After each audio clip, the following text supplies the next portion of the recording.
ಭಾರತದಿಂದ ಪಾಕ್ ಮೇಲೆ ಯಾವುದೇ ಕ್ಷಣದಲ್ಲಾದರೂ ದಾಳಿಯಾಗುವಂತಹ ಭೀತಿ. ಹೀಗಾಗಿ ಭಯಭೀತರಾಗಿ ರಾಜೀನಾಮೆ ಕೊಟ್ಟಿದ್ದಾರೆ ಪಾಕ್ ಸೇನಾಧಿಕಾರಿಗಳು. ಪಾಕಿಸ್ತಾನದ ಸೇನಾಧಿಕಾರಿಗಳು ಸೈನಿಕರಿಂದ ರಾಜೀನಾಮೆಯ ಪರ್ವ. ಒಬ್ಬರಲ್ಲ ಇಬ್ಬರಲ್ಲ, ಬರೋಬ್ಬರಿ 1200 ಮಂದಿಯ ರಾಜೀನಾಮೆ ಭಾರತದ ದಾಳಿಗೆ ಎದುರಿ. ಹಿರಿಯ ಸೇನಾಧಿಕಾರಿಗಳಿಂದಲೂ ಕೂಡ ತಮ್ಮ ಹುದ್ದೆಗಳಿಗೆ ರಾಜೀನಾಮೆ ನೀಡಲಾಗಿದೆ. ಸೇನಾ ಮುಖ್ಯಸ್ಥ ಜನರಲ್ ಅಸೀಂ ಮುನೀರ್ ಬಗ್ಗೆ ಅಸಮಾಧಾನ ಇರೋ ಹಿನ್ನೆಲೆ ಅಧಿಕಾರಿಗಳು ಸೈನಿಕರು ರಾಜೀನಾಮೆ ಕೊಡ್ತಾ ಇದ್ದಾರೆ. ಅಸಮಾಧಾನ ಇರೋದು ಕೂಡ ಒಂದು ಕಾರಣ ಅಂತ ಹೇಳಲಾಗ್ತಾ ಇದೆ. ಈಗಲೂ ಕೂಡ ಜನರಲ್ ಅಸೀಂ ಮುನೀರ್ ರಾಜೀನಾಮೆಗೂ ಅಲ್ಲಿ ಆಗ್ರಹ ಕೇಳಿ ಬರ್ತಾ ಇದೆ. ಭಾರತದ ದಾಳಿಯನ್ನು ಎದುರಿಸಿರೋದು ಅಥವಾ ಭಾರತದ ಮೇಲೆ ದಾಳಿ ನಡೆಸೋದಾಗಿರಲಿ, ಇವರ ಇಂಟರ್ನಲ್ ಕಾನ್ಫ್ಲಿಕ್ಟ್ಗಳನ್ನು ನಿಭಾಯಿಸಿಕೊಳ್ಳೋದಕ್ಕೆ ಸಾಧ್ಯ ಆಗ್ತಾ ಇಲ್ಲ ಈ ಪಾಕಿಸ್ತಾನಕ್ಕೆ. ಅಲ್ಲಿ ಸೇನೆಯಲ್ಲೇ ಅಸಮಾಧಾನ ಇದೆ, ಸೇನಾ ಅಧಿಕಾರಿಗಳಲ್ಲಿ ಅಸಮಾಧಾನ ಇದೆ, ಜೊತೆಗೆ ಭಾರತದ ಮೇಲೆ ಭಯ ಕೂಡ ಇದೆ. ಒಂದು ಈ ಅಸೀಂ ಮುನೀರ್ ಪಾಕಿಸ್ತಾನದ ಸೇನಾ ಮುಖ್ಯಸ್ಥ, ಈತ ರಾಜೀನಾಮೆ ಕೊಡಬೇಕು ಅಂತ ಹಲವರು ಆಗ್ರಹಿಸಿ ಅಸಮಾಧಾನ ವ್ಯಕ್ತಪಡಿಸಿ ರಾಜೀನಾಮೆ ಕೊಟ್ಟವರು ಇದ್ದಾರೆ. ಭಾರತದ ದಾಳಿಗೆ ಹೆದರಿ ಕೂಡ ರಾಜೀನಾಮೆ ಕೊಟ್ಟಿರುವಂಥವರು ಇದ್ದಾರೆ.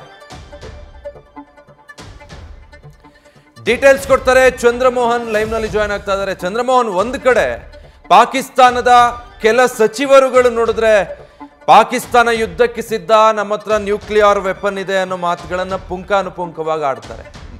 ಮತ್ತೊಂದು ಕಡೆ ನೋಡಿದ್ರೆ ಸೇನೆಯಲ್ಲೇ ಈ ರೀತಿ ರಾಜೀನಾಮೆ ಪರ್ವ ಶುರುವಾಗಿದೆ ಪಾಕಿಸ್ತಾನದಲ್ಲಿ. ಹೌದು ವಿಜಯ್, ಈಗ ಮುಖ್ಯವಾಗಿ ಪಾಕಿಸ್ತಾನದ ಬಳಿ ಮಾತ್ರ ಅಣ್ವಸ್ತ್ರ ಇಲ್ಲ, ಭಾರತದ ಬಳಿ ಕೂಡ ಅಣ್ವಸ್ತ್ರ ಇದೆ. ಭಾರತ ಕೂಡ ಪಾಕಿಸ್ತಾನದ ಮೇಲೆ ಅಣ್ವಸ್ತ್ರ ದಾಳಿಯನ್ನು ನಡೆಸುವಂಥ ಸಾಮರ್ಥ್ಯವನ್ನು ಹೊಂದಿದೆ. ಈಗ ಪಾಕಿಸ್ತಾನ 4 ಬಾರಿ ಭಾರತದ ವಿರುದ್ಧ ಯುದ್ಧವನ್ನು ನಡೆಸಿ ಈಗಾಗಲೇ ಸೋತಿದೆ. ಆದರೂ ಕೂಡ ಈಗ ಅಣ್ವಸ್ತ್ರ ಇದೆ ಅಂತೇಳಿ ಭಾರತವನ್ನು ಪಾಕಿಸ್ತಾನ ಎದುರಿಸಲಿಕ್ಕಾಗೋದಿಲ್ಲ. ಭಾರತದ ಸೇನೆ ಆಗಲಿ ಭಾರತ ಸರ್ಕಾರ ಆಗಲಿ ಈ ಅಣ್ವಸ್ತ್ರದ ಬೆದರಿಕೆಗೆ ಎದುರ್ಕೊಳ್ಳೋದಿಲ್ಲ.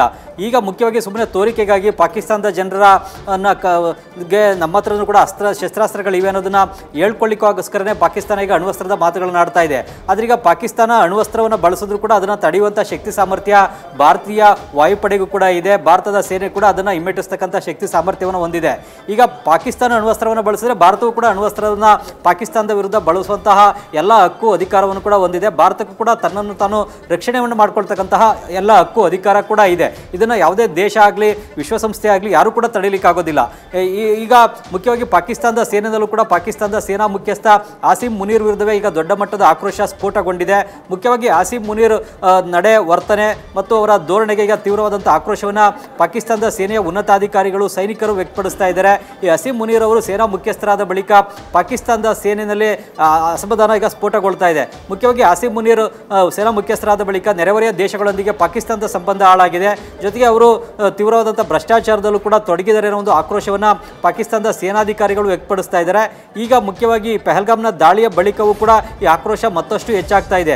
ಆಸಿಮ್ ಮುನೀರ್ ತಮ್ಮ ಸೇನಾ ಮುಖ್ಯಸ್ಥ ಹುದ್ದೆಗೆ ತಕ್ಷಣವೇ ರಾಜೀನಾಮೆ ನೀಡಬೇಕು ಅಂತ ಪಾಕಿಸ್ತಾನದ ಸೇನೆಯ ಬೇರೆ ಬೇರೆ ಅಧಿಕಾರಿಗಳು ಮತ್ತು ಸೈನಿಕರು ಕೂಡ ಆಗ್ರಹಿಸ್ತಾ ಇದ್ದಾರೆ.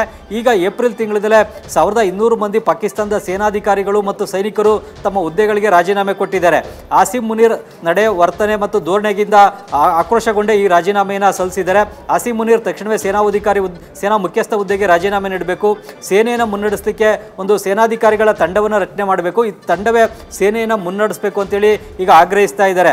ಆಸಿಮ್ ಮುನೀರ್ ಸೇನಾ ಮುಖ್ಯಸ್ಥರಾದ ಬಳಿಕ ಅಫ್ಘಾನಿಸ್ತಾನದೊಂದಿಗಿನ ಪಾಕಿಸ್ತಾನದ ಸಂಬಂಧ ಹಾಳಾಗಿದೆ. ಮುಖ್ಯವಾಗಿ ಅಫ್ಘಾನಿಸ್ತಾನದಲ್ಲಿ ತಾಲಿಬಾನ್ ಸರ್ಕಾರ ರಚನೆ ಆಗಲಿಕ್ಕೆ ಪ್ರತಿಷ್ಠಾಪನೆ ಆಗಲಿಕ್ಕೆ ಪಾಕಿಸ್ತಾನದ ಸೇನೆ ಮತ್ತು ಪಾಕಿಸ್ತಾನ ಸರ್ಕಾರದ ಬೆಂಬಲ ಕಾರಣ ಆಗಿತ್ತು. ಆದರೆ ಅಂತಹ ತಾಲಿಬಾನ್ ಸರ್ಕಾರದೊಂದಿಗೂ ಕೂಡ ಪಾಕಿಸ್ತಾನದ ಸೇನೆ ಮತ್ತು ಸರ್ಕಾರದ ಸಂಬಂಧ ಹಾಳಾಗಿದೆ. ಇದರ ಪರಿಣಾಮವಾಗಿಯೇ ಪಾಕಿಸ್ತಾನ ಮತ್ತು ಅಫ್ಘಾನಿಸ್ತಾನದ ಗಡಿನಲ್ಲಿ ಘರ್ಷಣೆ ನಡೀತಾ ಇದೆ. ಅಫ್ಘಾನಿಸ್ತಾನದ ತಾಲಿಬಾನಿಗಳು ಕೂಡ ಪಾಕಿಸ್ತಾನ ಮೇಲೆ ದಾಳಿ ಮಾಡ್ತಾ ಇದ್ದಾರೆ, ಪಾಕಿಸ್ತಾನ ಸೇನೆ ಕೂಡ ಅಫ್ಘಾನಿಸ್ತಾನ ಮೇಲೆ ದಾಳಿ ಮಾಡ್ತಾ ಇದೆ. ಹೀಗಾಗಿ ಈ ಒಂದು ಸಂಬಂಧ ಹಾಳಾಗಲಿಕ್ಕೆ ಆಸಿಮ್ ಮುನೀರ್ ಕಾರಣ ಅಂತೇಳಿ ಪಾಕಿಸ್ತಾನದ ಸೇನಾಧಿಕಾರಿಗಳು ಆಕ್ರೋಶವನ್ನು ವ್ಯಕ್ತಪಡಿಸ್ತಾ ಇದ್ದಾರೆ. ಮತ್ತೊಂದು ಕಡೆಯಲ್ಲಿ ಪಾಕಿಸ್ತಾನದ ಮತ್ತೊಂದು ನೆರೆಯ ರಾಷ್ಟ್ರ ಅಂದರೆ ಇರಾನ್ನ ಜೊತೆಗೂ ಕೂಡ ಪಾಕಿಸ್ತಾನದ ಸಂಬಂಧ ಹಾಳಾಗಿದೆ. ಈಗ ಆಸಿಮ್ ಮುನೀರ್ ಅವರು ಇರಾನ್ ಬಗ್ಗೆ ದ್ವೇಷದ ಭಾವನೆಯನ್ನು ಹೊಂದಿದ್ದಾರೆ. ಇದ್ರ ಪರಿಣಾಮವಾಗಿಯೇ ಇರಾನ್ ಜೊತೆಗಿನ ಸಂಬಂಧ ಹಾಳಾಗಿದೆ. ಈಗ ಬೇರೆ ಬೇರೆ ದೇಶಗಳ ಜೊತೆಗಿನ ಸಂಬಂಧ ಹಾಳಾಗಲಿಕ್ಕೆ ಆಸಿಮ್ ಮುನೀರ್ ಕಾರಣ. ಈಗ ಪಾಕಿಸ್ತಾನದ ಮತ್ತೊಂದು ನೆರೆಯ ರಾಷ್ಟ್ರ ಅಂದರೆ ಭಾರತದೊಂದಿಗಿನ ಸಂಬಂಧ ಕೂಡ ಈ ಪಹಲ್ಗಾಮ್ನ ದಾಳಿಯ ಕಾರಣದಿಂದಾಗಿ ಮತ್ತಷ್ಟು ಹಾಳಾಗಿದೆ. ಮೊದಲೇ ಹಾಳಾಗಿತ್ತು, ಈಗ ಮತ್ತಷ್ಟು ಹಾಳಾಗಿದೆ. ಇದಕ್ಕೂ ಕೂಡ ಆಸಿಮ್ ಮುನೀರ್ ಕಾರಣ. ಆಸಿಮ್ ಮುನೀರ್ ಬಹಿರಂಗವಾಗಿಯೇ ಒಂದು ಪ್ರಚೋದನಾಕಾರಿ ಭಾಷಣವನ್ನು ಮಾಡಿದರು. ಈ ಪ್ರಚೋದನಾಕಾರಿ ಭಾಷಣದ ಪರಿಣಾಮವಾಗಿಯೇ ಈ ಉಗ್ರಗಾಮಿಗಳು ಭಾರತದ ಮೇಲೆ ಪಹಲ್ಗಾಮ್ನಲ್ಲಿ ಪ್ರವಾಸಿಗರ ಮೇಲೆ ದಾಳಿಯನ್ನು ನಡೆಸಿದ್ದಾರೆ. ಇದರಿಂದಾಗಿ ಈಗ ಭಾರತ ಕೂಡ ಪಾಕಿಸ್ತಾನದ ಮೇಲೆ ಸಾಕಷ್ಟು ರಾಜತಾಂತ್ರಿಕ ಕ್ರಮಗಳನ್ನು ತೆಗೆದುಕೊಂಡಿದೆ, ನಿರ್ಬಂಧಗಳನ್ನು ವಿಧಿಸಿದೆ.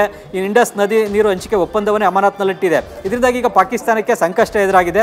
ಇದಕ್ಕೆಲ್ಲ ಈಗ ಆಸಿಮ್ ಮುನೀರ್ ಕಾರಣ ಅಂತೇಳಿ ಈಗ ಆಸಿಮ್ ಮುನೀರ್ ಅವರ ವರ್ತನೆಗಳಿಂದ ಬೇಸತ್ತೇನೆ ಈಗ 1200 ಮಂದಿ ಸೇನಾಧಿಕಾರಿಗಳು ಮತ್ತು ಸೈನಿಕರು ಕೂಡ ತಮ್ಮ ಹುದ್ದೆಗಳಿಗೆ ರಾಜೀನಾಮೆಯನ್ನು ಕೂಡ ಕೊಟ್ಟಿದ್ದಾರೆ. ಆಸಿಮ್ ಮುನೀರ್ ಅವರ ಕುಟುಂಬ ಈಗ ಪಾಕಿಸ್ತಾನದಲ್ಲಿ ಇಲ್ಲ, ಬದಲಿಗೆ ಖಾಸಗಿ ಏರ್ಕ್ರಾಫ್ಟ್ನ ಮೂಲಕ ಅಮೆರಿಕ ಮತ್ತು ಇಂಗ್ಲೆಂಡ್ನತ್ತ ಪ್ರಯಾಣವನ್ನು ಬೆಳೆಸಿದ್ದಾರೆ.